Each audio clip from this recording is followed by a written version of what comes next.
Buenas noches, bienvenidos a Más Info, el periodístico de la televisión pública. Fernando, ¿cómo andás? Ana María, ¿cómo estás? Bien, muy bien. Ya pronto para arrancar un programa que seguramente va a ser intenso, ¿eh? Sí, sin duda, porque es un tema muy trascendente para el país, como es la propuesta de pautas salariales del Ejecutivo para la negociación colectiva.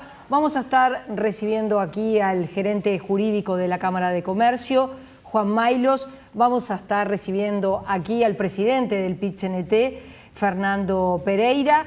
Distintos puntos de vista, aunque ambos plantearon diferencias con las pautas propuestas por el Poder Ejecutivo. Después vamos a ver los diferentes matices. Son sin duda miradas encontradas, ¿verdad? Porque naturalmente que cada una de las partes que se va a sentar a negociar a partir de estas semanas para alcanzar acuerdos no solamente en materia salarial, sino también en materia de condiciones de trabajo, de recuperación del ingreso, del poder de compra que los trabajadores quieren tener o merecen tener. Sin duda que también todo esto tiene una base filosófica, una discusión filosófica sobre la cual una y otra parte está posicionada históricamente. En las últimas semanas, después de que el Poder Ejecutivo, en la voz del Ministro de Economía y del Ministro de Trabajo, dieron a conocer cuál es la pauta o el lineamiento que el gobierno le sugiere a las partes a partir de la cual puedan empezar a negociar, lo que llamó la atención es justamente que esos lineamientos de alguna u otra manera fueron aplaudidos por el sector empresarial y criticados por el sector de los trabajadores, una crítica que llega al extremo de un paro general la próxima semana, el 6 de agosto, ¿no? Y para que ustedes recuerden las características de la propuesta del Ejecutivo, preparamos el siguiente informe. Vamos a verlo.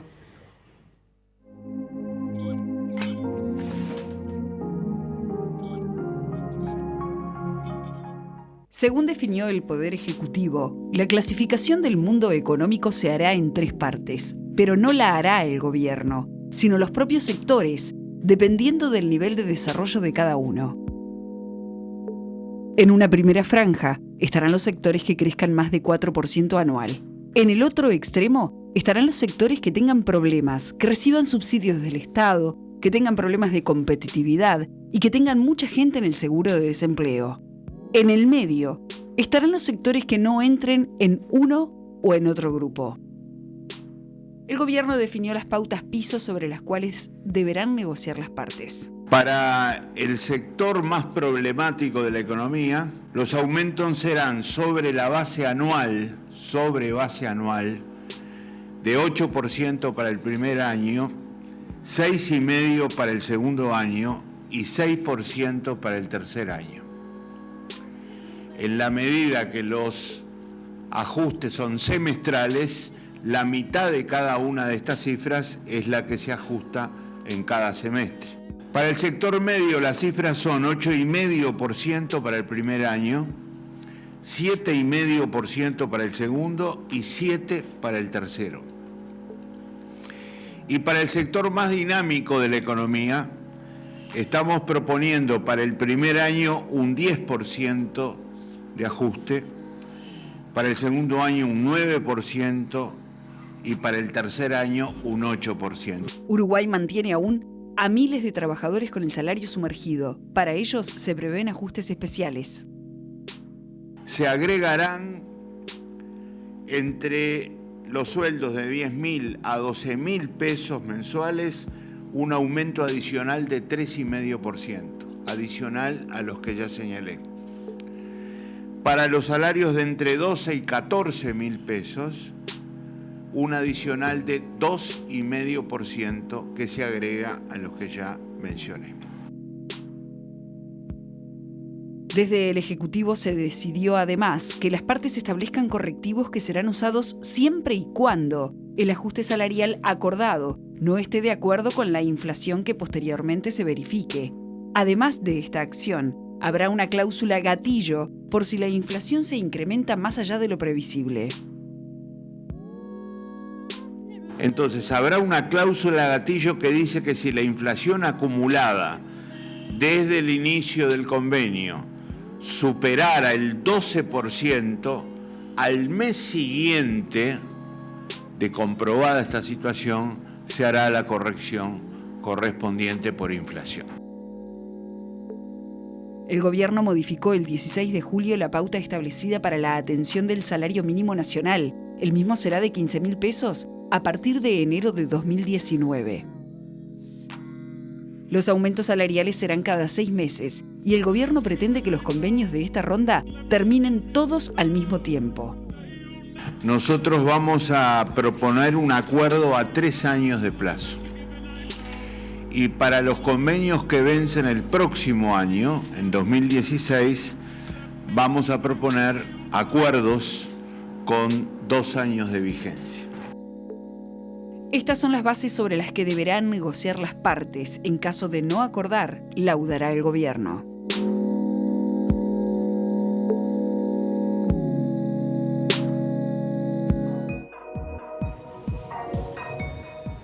Y es un gusto ya tener en esta mesa de trabajo al presidente del PIT-CNT, Fernando Pereira, bienvenido, un gusto recibirlo, al gerente jurídico de la Cámara de Comercio, Juan Maylos, bienvenidos a ambos. Allí presentábamos un resumen de lo que son las pautas propuestas por el Poder Ejecutivo.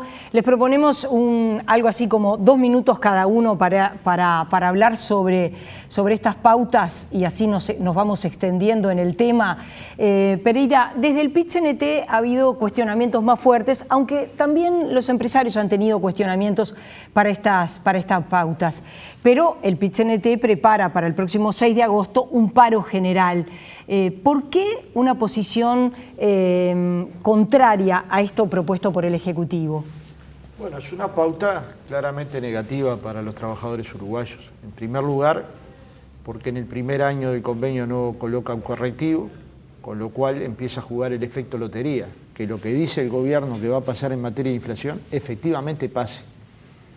Pero en el mejor de los casos, la recuperación salarial de los sectores de actividad va a ser muy baja. Por ejemplo, allí se decía en el informe que los trabajadores menores de 14.000 pesos iban a recibir aumentos adicionales de 3,5 y 2,5%. Eso traducido en pesos sería 420 pesos o 350 pesos para trabajadores que tienen menos de 15.000 pesos nominales. Estos 12.000 pesos líquidos, ¿verdad? Claro. Entonces, a cualquier televidente que nos esté mirando ahora que le diga que de 12.000 va a pasar a 12.350, la verdad que no va a sentir que tiene un gran cambio en su vida. No digo que no sea importante, porque siempre es importante mejorar el salario, pero no es la atención que nosotros pensamos que hay que darle a los salarios más bajos. Pero otro dato relevante, de la totalidad de ocupados, 690.000 trabajadores uruguayos, 41,5% son trabajadores de menos de 15.000 pesos nominales. En el sector del comercio, 170.000 trabajadores con menos de 15.000 pesos. Estos son datos del Cuesta Duarte, datos que se pueden corroborar. Los aumentos o los ajustes, en vez de anuales, empiezan a ser semestrales, con lo cual el trabajador pierde en los 6 primeros meses de ajuste. ¿A qué me refiero? A que si 2 trabajadores ganan 20.000 pesos y a uno le dan 10% en el primer mes del año, va a cobrar durante todo el periodo 2.000 pesos de incremento. Mientras que si le dan partido el aumento, es decir, en enero y en julio, los primeros 6 meses va a cobrar 1.000 y los segundos 6 meses va a cobrar algo más de 2.000. Con lo cual hay una pérdida de ingreso interanual importante para cualquier trabajador. Sumado a esto, la atención que nosotros creemos que hay que tener, que hay una cuestión que no se debería perder en el gobierno progresista, que si el producto, la riqueza que construimos todos los uruguayos, va a crecer 15%, no entendemos por qué los trabajadores van a crecer menos que ese porcentaje. Y en esta propuesta, en muchas de las hipótesis, el crecimiento sería 0. Maylos, ¿hay una realidad económica nueva? ¿Para los empresarios estas pautas tampoco conforman? No, evidentemente que estas pautas no conforman, porque nosotros lo que dijimos fue valorar el esfuerzo del Poder Ejecutivo en cuanto a los objetivos que se planteaban para fijar las pautas. Esto es atender a mantener los niveles actuales de empleo, mantener el poder adquisitivo del salario, apostar a la competitividad de las empresas, que hoy se encuentra claramente amenazada y concretamente afectada en algunos sectores, y además aquel otro aspecto que le interesaba al Poder Ejecutivo, que era ir para adelante con algunos aspectos relacionados con la cultura del trabajo. Esos objetivos para nosotros eran compartibles, sin embargo, luego de que se desarrollan las pautas, encontramos inconsistencias muy importantes para poder cumplir esos objetivos. Fíjense ustedes que hoy el aumento propuesto para el primer año resulta ser más caro que el propuesto en los lineamientos anteriores cuando la economía tenía otro crecimiento. Hoy la CEPAL está estableciendo que el nivel de crecimiento para el Uruguay lo ha ajustado a la baja, se habla de un 2,6%, y si a eso le quitamos la incidencia que tiene inversiones como la de Montes del Plata y alguna otra inversión grande en el Uruguay, tenemos niveles de crecimiento prácticamente neutros o en algunos casos negativos. Por ese motivo nosotros entendemos que las pautas en su desarrollo no condicen con los objetivos anunciados y nos preocupa mucho porque seguramente aquella visión que teníamos coincidente de diagnóstico de la realidad no se ve respaldada por los lineamientos y nos va a exponer con seguridad a una diferencia de visión que lógicamente tenemos con el sector sindical y que nos va a dificultar la llegada de acuerdos. El sector empresarial quisiera tener y apostar a los altos niveles de acuerdos que han existido en rondas anteriores. Ojalá podamos ser imaginativos y poder llegar a los mismos. Ahora, Maylos, a juicio de la Cámara de Comercio, ¿cuál tendría que ser este piso de elementos a partir de los cuales las partes se sientan a negociar? No, nosotros creemos en la autonomía de las partes, lo primero, Sí. La negociación tiene que ser autónoma, pero nos parece que las pautas y los lineamientos entregados, además de la invitación a negociar por encima de las pautas, con la eventualidad del traslado a precios y todo lo demás, nos parece que no se ajustan a la realidad de las empresas. Si vamos a algunos datos concretos, y estos son datos recientes, la industria ha perdido 15.000 puestos de trabajo en los últimos 3 años. La construcción ha perdido un 8% de su plantilla en el Banco de Previsión Social, lo cual es una cantidad de trabajadores muy importantes. Y así tenemos otros sectores que pueden no haber perdido, pero que no están creando el empleo suficiente como para atender a la demanda de los trabajadores que quieren incluirse en el mercado de trabajo. Entonces todo esto nos parece que va a contramano de los objetivos esbozados primigeniamente en las pautas y nos parece que no es una buena base para poder negociar. El sector empresarial dejó en el Consejo Superior Tripartito su visión por escrito de esta situación y apuesta a poder llegar al mantenimiento del salario que hoy tienen los trabajadores. Estos incrementos esta modificación que está proponiendo el PIT-CNT, ¿pone en riesgo las fuentes de trabajo a la luz de la desaceleración económica, de la situación regional? Mira, entre el cuco y el desempleo, creo que me asusta más el cuco. En el 2005 las cámaras empresariales nos plantearon que íbamos a tener desempleo por la ley de negociación colectiva. Está acá en los archivos del Canal 5 o de cualquier otro canal. Cuando se votó la ley de tercerizaciones se dijo que se iba a pagar con empleo. Cuando se votó la ley de responsabilidad penal empresarial, se dijo que iba a haber centenares de empresarios presos, hasta ahora no hay ninguno, y además se iba a pagar con desempleo, y el desempleo está estable entre el 7 y 8%, un margen bajo desde que se toman estadísticas en Uruguay. No obstante eso, no es un tema de menor importancia, pero si un empleo se va a perder entre 10.000 y 10.500, es que tenemos empleos desastrosos, no de poca calidad, de pésima calidad.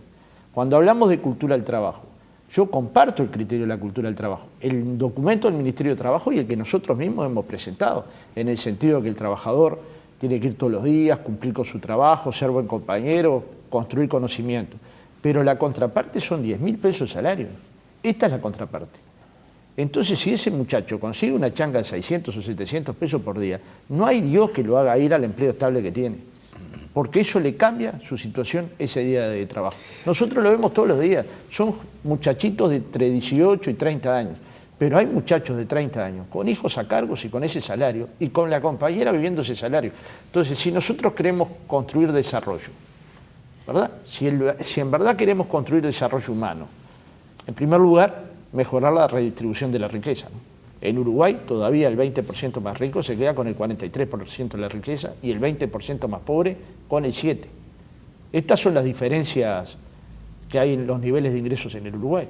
Un segundo aspecto, cómo contribuimos a que la educación tenga el mayor nivel posible, la formal y toda aquella que esté vinculada a lo profesional, a lo técnico profesional, incluso la investigación, porque así se construye trabajo de calidad.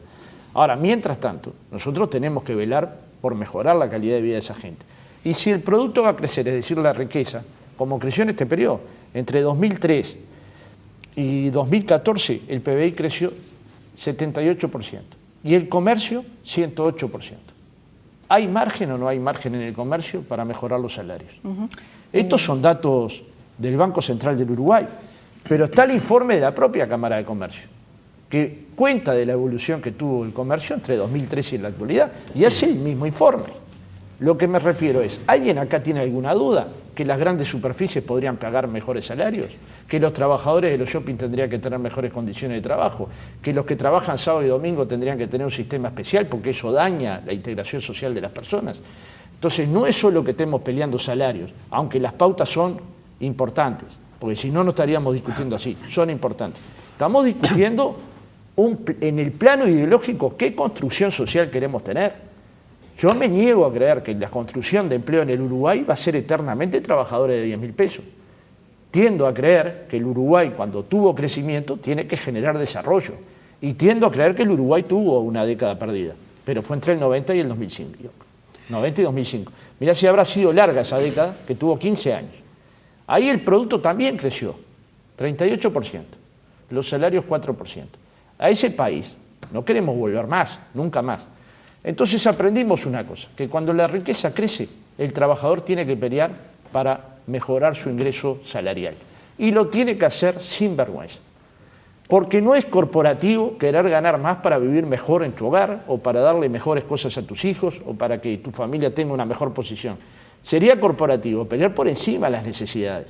Lo que nosotros decimos es, datos reales, todos oficiales, 690.000 uruguayos tienen salario de menores de 15.000 pesos, pero el propio Poder Ejecutivo nos entregó en su planilla a las cámaras empresariales y a nosotros, que tienen registrados en el BPS 426.000 trabajadores que tienen salarios menores a 15.000 pesos nominales, 12.000 pesos líquidos.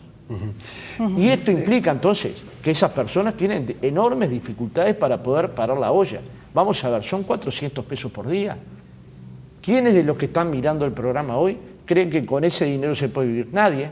Entonces hay dos discusiones. En primer lugar, en el marco de estas restricciones económicas que el país va a tener, o esta desaceleración que se va a tener, ¿cuáles serían los lineamientos? Es tan austero nuestro planteo que dice, solo queremos crecer al mismo ritmo que crezca la economía.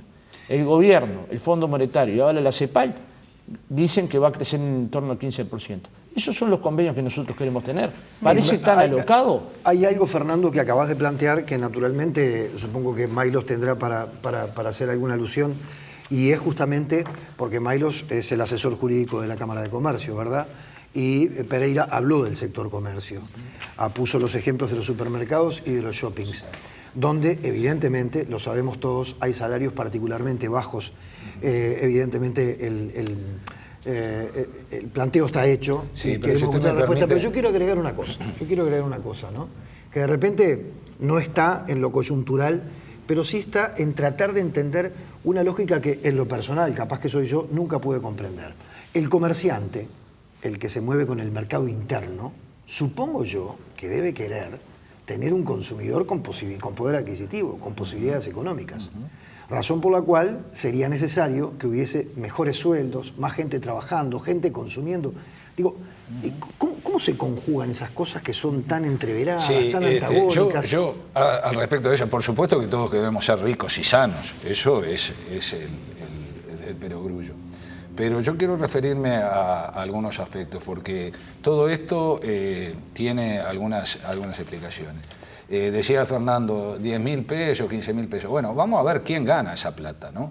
qué nivel de capacitación tiene, qué habilidades blandas tienen, qué porcentaje de asistencia tiene, qué permanencia y estabilidad por su propia conducta tienen en los trabajos. O sea que estamos hablando de trabajadores de escasísima calificación y de escasísima productividad.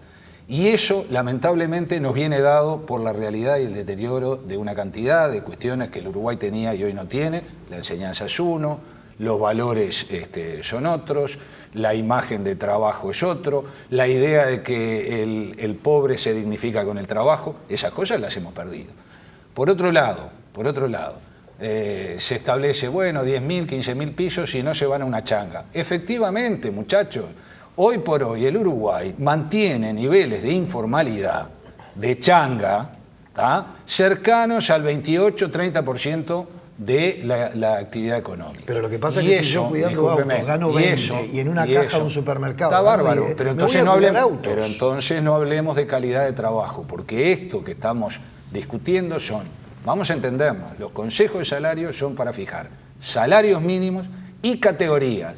Todo el resto de la fantasía, todo el resto de condiciones de trabajo, no es el ámbito para estar discutido en el Consejo de Salarios. No es el ámbito, no lo establece la ley. Cuando dice fantasía, Milo, ¿a qué se refiere? No, digo, fantasía, me refiero todo el resto de la fantasía. Sí, todo el resto de las solicitudes que se hacen cuando en realidad nosotros nos tenemos que abocar a salarios mínimos y a categorías.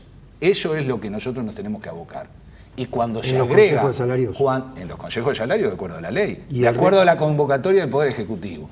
Todo lo que se agrega, tiene que haber acuerdo entre las partes para poder ser acordado.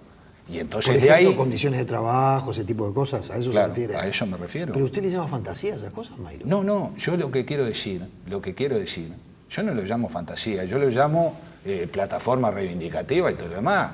Perfecto, pero eso se tiene que dar si del otro lado hay acuerdo. ¿Está claro? Y entonces, hoy lo que se está diciendo es salarios mínimos de 15.000 pesos, ¿cuántos dólares son?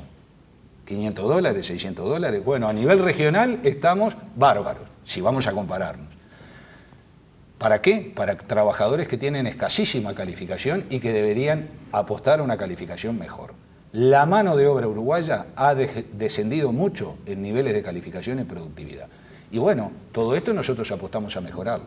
Todo esto, pero si no es eso, o es informalidad, que tenemos, como digo, 28% de informalidad, o es cero, porque el trabajador no va a tener empleo. Y nosotros no alentamos, Cuco, yo estoy diciendo acá cifras reales. 15.000 puestos de trabajo en la industria. Los últimos 3 años, 15.000 puestos de trabajo en la industria.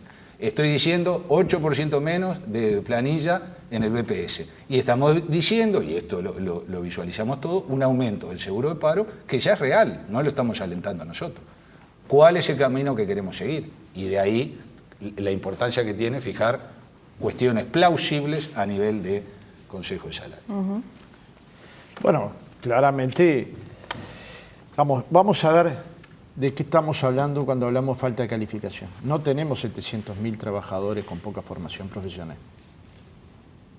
Hay un chiquilín que trabaja en un supermercado que tiene 6º año terminado, 2 años de comunicación, todos los niveles de inglés y le pagan 10.000 pesos de salario. Y lo hacen salir a hacer reparto en un carro de supermercado. Esta historia te la puedo traer acá y te lo puedo hacer declarar acá. Esto es formalidad. Está inscrito en el BPS, pero su salario son 10.000 pesos. ¿Este muchacho tiene alguna posibilidad de construir su familia o su futuro? No la tiene. ¿Tiene poca formación? No. Tiene 14 años de formación con 20 años. O sea, la que puede tener con 20 años. Y ese es el trabajo que le están dando en el Uruguay, que le estamos dando en el Uruguay. ¿Es falta de calificación? De estos ejemplos hay cientos de miles. Después tenemos un sector de los trabajadores que efectivamente tiene falta de calificación y hay que dársela. Pero al mismo tiempo, el salario tiene que cumplir un fin social. No podemos ver al salario solamente como una retribución y no como la integración de una persona a la sociedad. Porque si la vemos así, lo vemos como un número, nos da lo mismo. Es lo mismo ver al trabajador pasándola mal que ver a la mascota, que ver al pastito crecer, que ver a la planta, y no es lo mismo. Cuando, sé que no irrespetuosamente plantea fantasías, cuando se discute salud laboral, no se discute un mango en el bolsillo de los trabajadores, se discute que no se lastime el trabajador, que no se mate en un accidente de trabajo. Se discute bajar la jornada laboral, porque a veces es muy agitadora. se discute mejorar las condiciones de empleo, porque la organización del empleo muchas veces produce tendinitis o rotura de músculos, como todos sabemos, y en el Uruguay en una cantidad alarmante. Solo basta mirar los datos del Banco Seguro del Estado. Entonces, claro que esos componentes nosotros le damos importancia, pero viste la información que yo di, 426.000 con menos de 15.000 pesos registrados en el BPS. Eso es una especie de informalidad. A mí no me van a decir que una familia puede vivir con 2 salarios de 15.000 pesos nominales, o sea, con 24.000 pesos, para una familia que seguramente tendrá 1 o 2 hijos. Entonces, digamos, ¿cuál es el país del futuro? ¿Qué es lo que estamos discutiendo nosotros? ¿Solamente estos lineamientos? No, mucho más que estos lineamientos. ¿La central sindical hace un paro general solo por estos lineamientos? No, mucho más que por estos lineamientos. Y algunas cosas las hemos logrado modificar.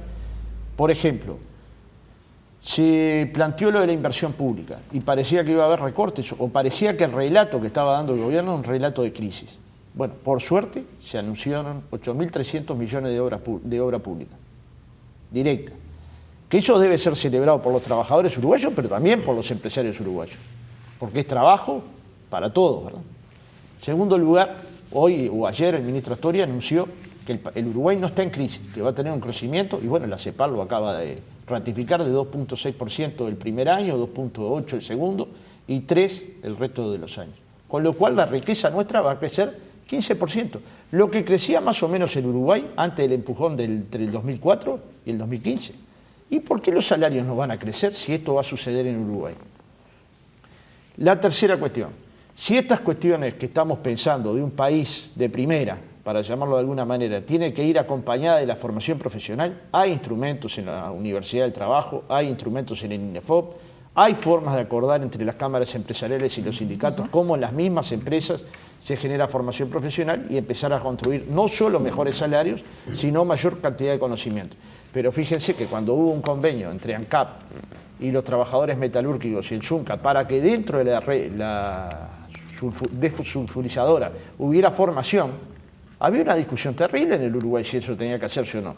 Hoy tenemos cañistas y soldadores precisamente porque ahí dentro de la obra pública hubo horas de formación profesional. Estas son inversiones que tiene que hacer Uruguay. Ahora, si a uno le plantean que los aumentos en los sectores más dinámicos en el primer año van a ser 10, en el segundo 9 y en el tercero 8, nominales, y hemos tenido una inflación todos los años por encima del 8%.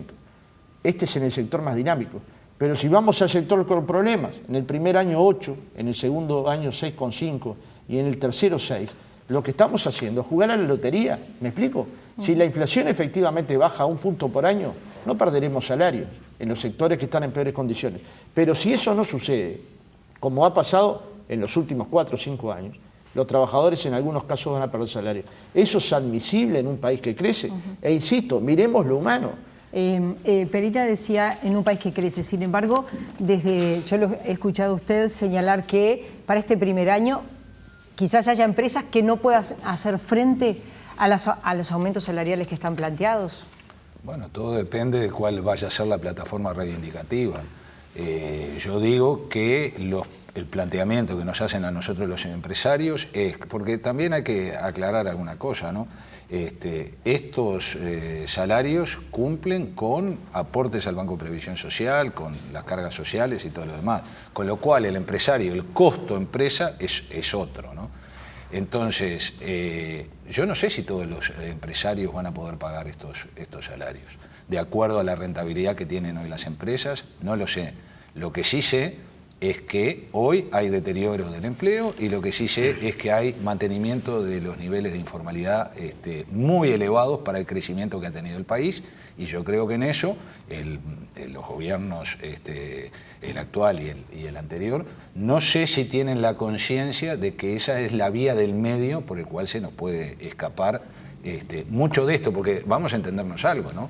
En el sector informal no entra los sindicatos, en el sector informal no entran las cámaras empresariales, y lo que es más triste, en el sector informal no entra la Inspección de Trabajo, no entra el gobierno, con lo cual ahí tenemos un refugio a vista y paciencia de todos los uruguayos, donde seguramente no se cumplen las condiciones de empleos de calidad que quiere Fernando y que queremos nosotros. Ahí seguramente no se cumplen. Entonces, para mí,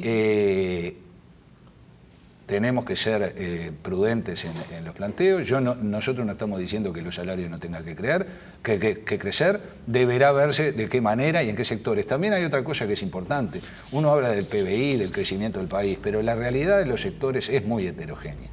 Y no solamente en sectores dinámicos, medios y bajos. Es muy heterogénea dentro de los propios sectores, porque pueden haber sectores que pueden ser tildados de dinámicos y dentro de ese sector haber empresas que les va mejor o peor en la feria. Entonces, habrá que ver de qué manera esto se puede contemplar y se puede articular, de manera de que puedan ser mejores salarios, más calidad en el empleo y también que sean pagables por las empresas que tienen que hacer frente a esos salarios. Maylos, hay algo que usted acaba de nombrar, un término que usted acaba de nombrar, y es la rentabilidad, y hay algo que el PIT-CNT en más de una oportunidad ha planteado, no lo ha hecho Pereira en este caso, pero sí en otras oportunidades, y es que en el Uruguay, cuando se discuten estos temas, nunca está en juego, o sea, el sector empresarial nunca pone en juego su rentabilidad o sus márgenes de ganancia. Para decirlo de manera más, seguramente usted me hablará del acuerdo que se hizo hoy con el gobierno, ¿verdad? No le voy a hablar de eso porque la Cámara de Comercio no está de acuerdo con ese acuerdo. Ah, bueno, ahora le vamos a pedir la opinión. Pero digo, ¿sabe qué pasa? ¿Sabe qué pasa? Los trabajadores decir que solamente se discute el salario, nunca el margen de ganancia del empresario. Pero vamos a entendernos en esto. El empresario lo que hace, y esto seguramente es ideológico, el empresario lo que hace es combinar capital y trabajo. Pero ¿saben una cosa que se están olvidando? Asume un riesgo. Y el rol del empresario en la sociedad muchas veces es devaluado en su apreciación. Asume un riesgo, combina capital y trabajo.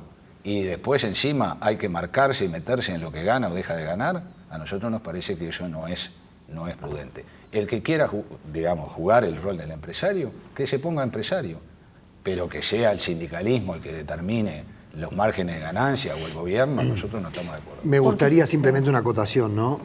Sería bueno, y capaz que me llevo una grata sorpresa, saber cómo maneja usted la empresa que dirige o a la cual pertenece. La verdad que no sé, pero como asalariado me ha pasado en más de una oportunidad de que no me pagaban el sueldo, en el sector comunicación concretamente, porque las cosas estaban mal. Y a veces les teníamos que recordar a nuestros empleadores, miren que nosotros no somos socios de ustedes. Somos empleados. Porque entonces si vamos a compartir la mala, tenemos que compartir la buena también. Está bien, perfecto. Pero ya usted ahí está haciendo una definición ideológica. No, está claro, sí. Y yo se la acepto, sí, claro. Aunque, entiendo por dónde viene la pregunta y las anteriores. La entendió bien. No, por supuesto. Respecto a lo que usted decía, la Cámara de Comercio no entró en el acuerdo con el gobierno y las demás cámaras porque nosotros no estamos de acuerdo, señalaba. Sí, porque ya ha pasado en anteriores oportunidades, ¿no? Esta es un intento de atacar algunos efectos y no las causas de lo que hace al problema que tiene el país. Y además, con un periodo de tiempo acotado, nos parece que esto es parte de algunas fantasías, en este caso del Poder Ejecutivo. En el caso del PIT-CNT, ¿cómo vio este acuerdo que se llegó con el sector empresarial para congelar durante 2 meses 1.400 productos? Positivo, pero no finalista, ¿verdad? En este sentido, nosotros somos partidarios de que los precios de la canasta básica familiar el Estado tenga directa injerencia. Por lo siguiente, en el decil más alto de los uruguayos, los alimentos y bebidas no alcohólicas son el 9% del gasto total. En el decil más bajo es el 33% del gasto total. Entonces, cuando uno defiende los productos de la canasta básica familiar, está defendiendo al más débil, que es la tarea del movimiento sindical, una de las tareas que cumple la sociedad. Segundo lugar, estamos convencidos que estos acuerdos deberían ser de más largo plazo e inclusive estudiarse cómo se construyen estos precios. Para meternos, sí, en los márgenes de rentabilidad, convencidos de que en algunos productos hay abuso. Por ejemplo, cuando nos tocó un empuje inflacionario, hablar con los productores agropecuarios de la zona de acá de Montevideo, de Canelones, la lechuga salía a 6 pesos del productor agropecuario y uno iba al supermercado y la compraba a 24. ¿Qué mediaba entre el productor y el supermercado? 3 veces el precio de la lechuga. En Océano FM se hizo un informe sobre algunos productos importados que el sobrevalor era escandaloso. Entonces, digamos, es que nadie puede hacer nada con estas barbaridades. Es que nos tenemos que acostumbrar a que se le fije un precio antojadizo a las cosas. Por ejemplo, cuando suba el precio de la carne, tiene que subir el precio del pollo, como si tuviera algo que ver el consumo de carne con el consumo de pollo. y nos tenemos que quedar callados la boca. ¿Bailos? ¿Qué dice es que sobre tenemos, eso? no, si me permitís una tercera Sí. cosa. Y en tercer lugar, yo entiendo que para que haya sindicato tiene que haber empresa. No pensemos que acá nosotros vamos a ser tan irresponsables de poner las empresas en juego si efectivamente no pueden cumplir con los haberes salariales. Eso no está en nuestra cabeza. Por eso está la lógica del descuelgue, porque un empresario puede presentarse en la rama y decir, yo no estoy en condiciones de pagar, y demostrar, pero ¿sabe qué? Se presentan muy pocos. Porque en esta década hubo muy pocos que estuvieran en esta situación. Ahora, el problema es cuál es el salto en calidad que se da. Y acá todos tenemos que jugar un partido. Está claro que nosotros tenemos contradicción de intereses. Yo voy a pujar para quitarle una parte de la ganancia a los empresarios. Y voy a trabajar en esa dirección. Y es legítimo que lo haga. Y es legítimo porque de esa ganancia surge mi salario, con lo que yo vivo cotidianamente. Ahora, fíjense lo que dije al principio, el 20% de los uruguayos más ricos se quedan con el 43% de la riqueza, el 20% más pobre con el 7%. Con estas pautas, la distribución del ingreso caería. Al contrario de lo que ha pasado todos estos años, que ha ido ascendiendo la distribución, con estas pautas caería. Y eso es lo que nosotros no nos gustaría que pasara, porque sería un retroceso en la forma de ver el futuro del país, no solo en la actualidad. Y nadie nos va a poder decir que no somos responsables en una crisis, porque en el 2002 era tirar un fósforo para prender fuego a la pradera. Y lo que hicimos fue defender el modelo democrático nacional y que la gente decidiera en las urnas quién iba a gobernar a partir del 2005. Hicimos una serie de propuestas el 16 de abril del 2002 en el Obelisco con un conjunto de empresarios, de productores agropecuarios, de entidades sociales y cooperativas. Por eso esa publicidad del PCNT, si a los trabajadores le va bien, al pueblo le va bien. Precisamente por lo que vos decís. Porque si a mí me va mejor, yo voy al almacén del barrio, a la tienda del barrio, a la farmacia del barrio, compro, los botijas tienen más El gobierno cosas, ha ¿no? dicho, si se dan aumentos salariales, no se pueden trasladar a precios. ¿Cómo vio esa definición? No, el gobierno lo ha dicho en los sectores que son administrados. En el sector que está administrado, esto es que el precio del producto, del servicio, lo fija el Poder Ejecutivo, bueno, allí ponen como pauta que no se puede trasladar a precios más de lo que la pauta establece. Con lo cual va a ser muy difícil que se pueda conseguir aumentos por encima de eso, ¿no? Porque sería directamente afectar el costo del servicio que se está brindando. Pero yo quiero ir al tema del control de precios, ¿no? El país ya ha vivido cuestiones de control de precios. En la época de la COPRIN vivió cuestiones de precio. Y también se hacían los mismos argumentos que se hacen hoy y que se hacen en otros lados de Sudamérica, ¿no? La ganancia excesiva, ¿no? O no ganancia excesiva. Yo creo que en eso nosotros no nos podemos meter. Y eso sí que es una diferencia ideológica. Eso sí que es una diferencia ideológica y cada uno tiene que jugar el rol que tiene que jugar. El día que se entienda el rol que juega la empresa en la creación de todo esto, del PBI, de todo lo demás, bueno, quizás se la respete un poco más de lo que se le pretende respetar en estos momentos.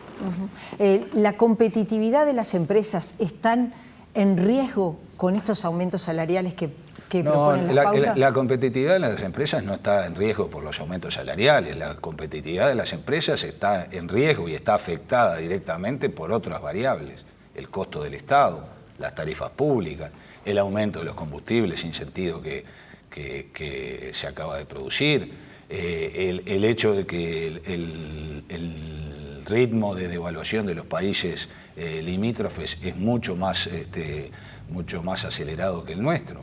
Bueno, eso está impactando y eso nosotros queremos que se contemple en las normas presupuestarias que se establezcan y que se generen condiciones y reglas de juego que sean adecuadas para mantener la competitividad del país, para que pueda exportar, para que pueda ser posible y tener su actividad con reglas de juego claras. Hoy por hoy, respecto de Brasil, estamos un 30% desfasados y todos lo vemos. El que vaya a la frontera seguramente vea que muchos de los uruguayos no están consumiendo acá, están consumiendo del lado brasilero. El plan de inversiones que presentó el Ejecutivo, hubo conformidad, pero ciertas críticas con algunas inversiones que son más bajas. Por ejemplo, es el caso de UTE, es el caso de Antel y de ANCAP. Bueno, nosotros le reclamamos al Poder Ejecutivo no jugar a la chique, y es obvio que el Poder Ejecutivo nos ha dado una respuesta no achicando. Ya esto en sí mismo es un valor, es sumamente positivo el anuncio del Poder Ejecutivo. Nosotros no podemos subestimar la construcción de carreteras, de puertos y de vías de ferrocarril, porque eso son construcción de puestos de trabajo y vías de desarrollo para la nación. Lo que no implica que estemos de acuerdo con la totalidad de las inversiones. Por ejemplo, queremos discutir las asociaciones públicas-privadas, cómo afectaría eso al Uruguay, si serían positivas. Por ejemplo, queremos ver si efectivamente la inversión que se va a hacer en telecomunicaciones nos permite que todos los hogares uruguayos completen la lógica de la fibra óptica y por lo tanto achique la brecha digital. Pero eso lo vamos a ver más en el detalle cuando el Poder Ejecutivo desglose las inversiones que va a hacer en el periodo. Pero por cierto, es una cantidad importante para los anuncios medios de recorte que se habían visto en los primeros meses, de forma tal que el movimiento sindical lo ha visto positivo, lo ha visto realmente importante, lo que no quiere decir que haya puntos que tengan cuestionamiento. ¿Cómo se vio No, nosotros lo vemos positivo y justamente destacamos la necesidad de desarrollar la participación pública y privada. De lo contrario, que esto se financia básicamente con endeudamiento, va a aumentar el costo país que en definitiva pagamos todos los uruguayos. Para nosotros es indispensable que la participación pública y privada, que hay una ley ya de larga data que se aprobó por el Parlamento y por este gobierno, sea implementada, sea llevada adelante y en definitiva vemos que es una de las únicas maneras en las cuales el país puede apostar al crecimiento de infraestructura física que necesita para su inserción regional e internacional. Gracias a ambos por haber venido. Un comentario. Porque cuando hablamos del costo de Estado, a veces pensamos que está todo referido al gasto social. El Estado hace una enorme renuncia fiscal para exonerar a emprendimientos empresariales, ¿verdad? Cuando digo enorme, enorme. Cerca de 3 puntos del producto. Y esto implica 1.500 millones de dólares. Entonces, cuando decimos el costo del Estado, hay que poner todo el Estado arriba de la mesa. Por ejemplo, si todas estas exoneraciones son lógicas, si todas efectivamente han sido concebidas para construir empleo, desarrollo, o si son inversiones como la del sector lácteo, que ni bien cae el producto de la leche, se van, ¿verdad? Entonces, Maylo, ¿qué opinas sobre esto último que está diciendo Pereira? Es interesante tener esa visión de ustedes. Es muy interesante esto, pero yo quiero recordarle que esas exoneraciones fiscales las han otorgado los gobiernos a partir del 2005 de esta fecha. Sí, sí. Y lo que quiero decirle es que la normalidad de los comerciantes que representa la Cámara de Comercio no son los que están en esas inversiones. Claro. Muy por el contrario, son los que están de a pie, son los que pagan el IVA, son los que pagan el IRPF, son los que contribuyen al Banco de Previsión Social y los que se desenvuelven en condiciones de normalidad. Ojalá nosotros tuviéramos esas exoneraciones. Una opinión quiero suya, a pesar de que, como lo acaba de decir, no necesariamente la Cámara de Comercio está incluyendo en su seno a las empresas lácteas a las cuales hacía referencia Pereira. No las incluimos. Yo desconozco en profundidad el tema de los lácteos. El de lo de Cerebrefruit, concretamente, no, y lo desconozco, no quiero opinar sobre un tema que no conozco. Lo que sí digo es que conozco muchas empresas que han retirado sus inversiones en el país por 2 motivos.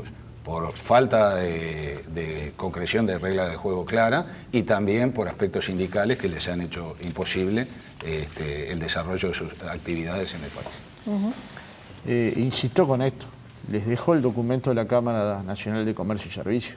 El comercio creció en una década 108%, mucho más de lo que creció el Producto Bruto Interno. Y por supuesto mucho más de lo que creció en los trabajadores del comercio.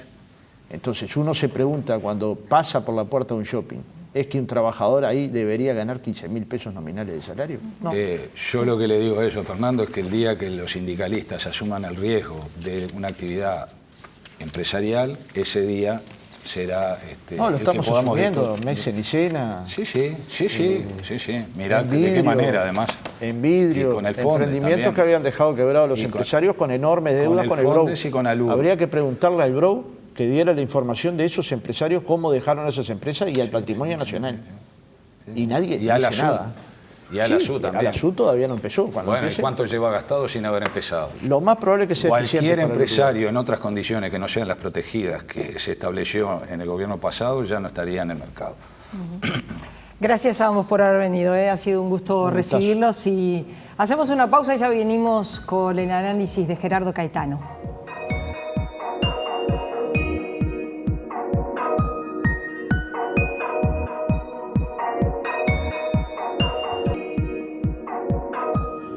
Y le damos las buenas noches a Gerardo Caetano con este tema, las pautas salariales. Bueno, el próximo 6 de agosto el paro general convocado por el PIT-CNT. Da la impresión que va a ser un paro importante, que va a ser un paro grande, porque bueno, está sobre la mesa el tema pautas salariales, salario de los trabajadores. Creo que es una plataforma claramente salarial y eso va a impactar en la adhesión popular.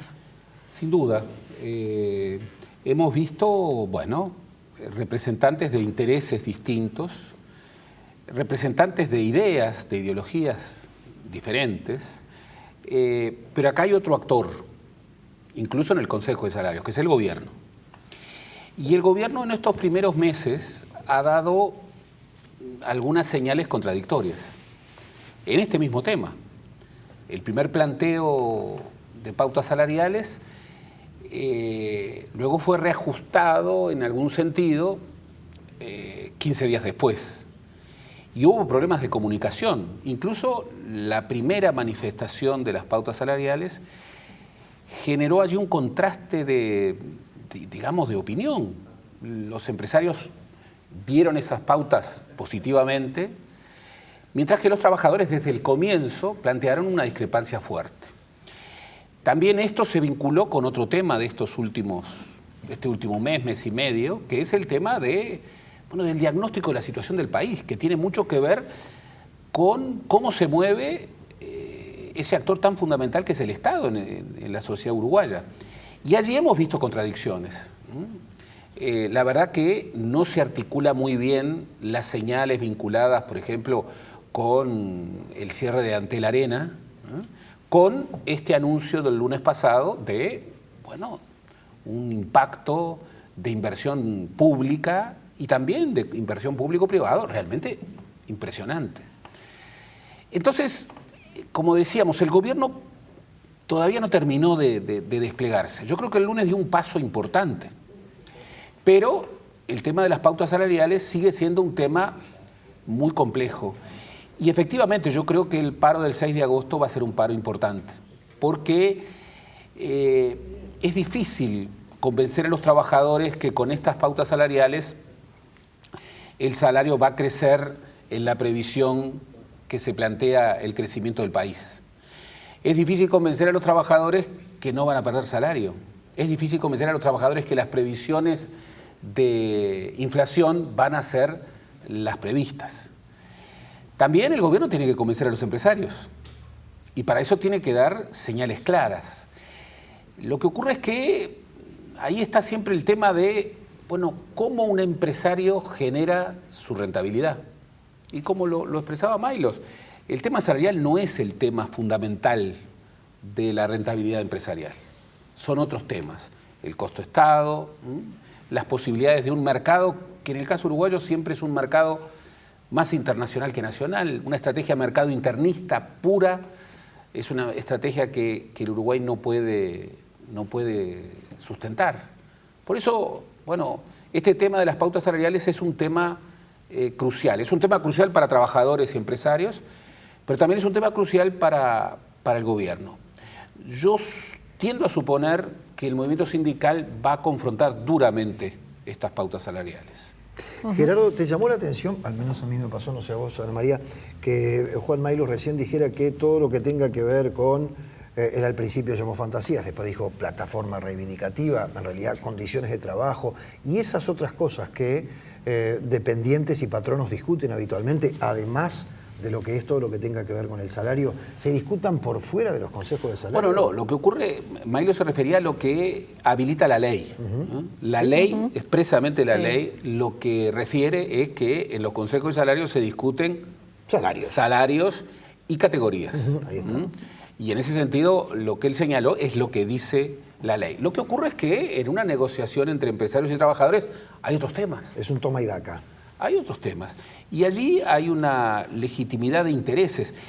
el problema vuelve a ser un problema que es ideológico, pero que es más que ideológico. Porque es el problema de la rentabilidad, de la participación en las ganancias. Y bueno, allí hay un problema importante. Ahora, ¿hasta qué punto los empresarios están dispuestos a compartir rentabilidad? Es una idea tan loca esta de la participación de los trabajadores en las ganancias de las empresas. Si creemos que es una idea loca, tenemos que recordar que aquí hubo un loco mayor, que fue Valle y Ordóñez, y que fue el Partido Colorado hace 100 años, que planteó la participación de los trabajadores, primero en las empresas públicas, pero que también iban a las empresas, y que luego lo aplicó en su propia empresa, que era el diario El Día. 30% de las ganancias del diario El Día eran redistribuidas entre los trabajadores en función de una cultura del trabajo que una comisión con representantes de la patronal y representantes de los trabajadores definía. Esto no es tan loco en el mundo. En el mundo hay instrumentos, hay países que han incorporado ese instrumento de participación. Ahora que decís el tema de la cultura del trabajo, creo que quizás le vamos a tener que dedicar un programa, porque es un tema que una y otra vez sale por parte de los trabajadores y por parte de los empresarios. Recordemos lo que decía Richard Reed hace el 1 de mayo, no me quiero equivocar, creo que fue 2013. Hoy estaba leyendo en Voces una entrevista a un empresario que decía en el Uruguay el ausentismo laboral es un problema muy grande. Maylos ahora en el final algo mencionó, bueno, es decir, Fernando Pereira decía, bueno, qué importante que fue la capacitación que se hizo de trabajadores. Pero lo que pasa es que trabajadores y empresarios tienen motivos para competir. Tienen intereses distintos, tienen ideologías distintas, pero también tienen aspectos en los que pueden compartir. Por ejemplo, y en los que en otros países se coopera. Por ejemplo, capacitación. Capacitación. Las empresas son instrumentos de capacitación. Ya lo son en el Uruguay. Lo podrían ser y lo deberían ser mucho más. En el mundo lo son.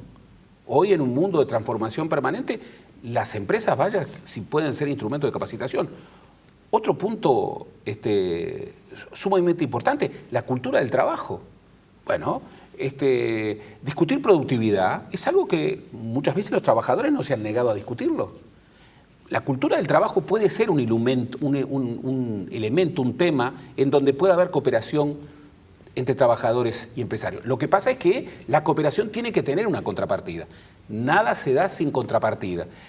Hoy a los trabajadores uruguayos no se les puede, después de 10 años en donde el producto creció lo que creció, después de 10 años en donde el salario real creció casi en un 40%, en un mercado laboral en donde todavía hay asimetrías enormes. 41.5% de la población que trabaja, que cobra por debajo de los 15.000 pesos, es un punto dramático, que es el tema de los salarios sumergidos. Bueno, ahí hay un punto central. Todos sabemos que con 15.000 pesos, y sobre todo si son nominales, no se vive. Bueno, una cultura del trabajo debiera, por ejemplo, vincular productividad con salario. Debiera, bueno, reabrir temas que han sido... Poder capacitar a muchos de esos trabajadores, que parte del problema que tienen es que no tienen capacitación para poder acceder a empleos mejores. El movimiento sindical se ha planteado algo que es una pauta de una cierta moderación. Los empresarios uruguayos saben, sobre todo si conocen otros mercados laborales, que el trabajador uruguayo, incluso el sindicalista uruguayo, es un sindicalista negociador. Que en la negociación es serio, es responsable. Difícilmente vaya en una lógica antiempresarial que termine liquidando el trabajo. Claro, lo que pasa es que tiene que haber un marco de negociación en donde uno y otro pongan arriba de la mesa lo que tienen que poner. Maylo señalaba bien, hay una dimensión que en el Uruguay no se considera muy fácilmente, que es el riesgo empresarial. Los empresarios asumen riesgo, los trabajadores también asumen riesgo, también asumen riesgo. De alguna manera, si se pudiera combinar, construir una agenda común, bueno, obviamente va a haber temas en donde va a haber controversia. Y ahí es legítimo que cada uno defienda sus intereses, y yo creo que en la negociación el Uruguay siempre ha encontrado sus mejores versiones.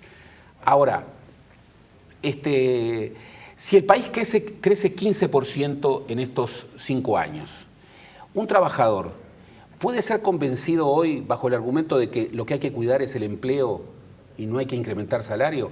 Cuando hablamos de salarios sumergidos, ¿las pautas salariales realmente están amparando a estos 600.000 trabajadores uruguayos que cobran 15.000 pesos o menos? Un Uruguay que apuesta a una lógica de desarrollo, ¿puede incorporar esta situación sin un planteo fuerte para revertirla? Yo creo que ahí, con audacia, asumiendo riesgos, algunos de ellos compartidos, tal vez empresarios y trabajadores obviamente tendrán controversias, pero tal vez tengan algunos elementos para acordar. Gracias, Gerardo. La seguimos el próximo jueves. Nosotros nos despedimos. Gracias a ustedes por haber Hasta el estado próximo ahí. jueves a las 21 horas. Buenas noches.